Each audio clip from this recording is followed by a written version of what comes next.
के चरण में हमारा आदर प्रणाम। आयुष्मान भव बालक, उठा, बताओ तहार समस्या का बा।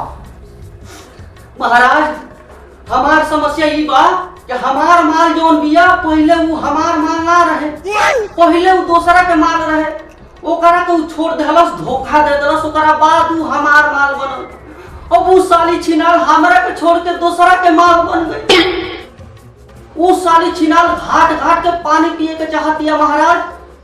महाराज रुआ ऐसा मंत्र बांधी, ऐसा मंत्र मारी कि वो नागिन पूरा तरह हमरा बस में हो जाओ।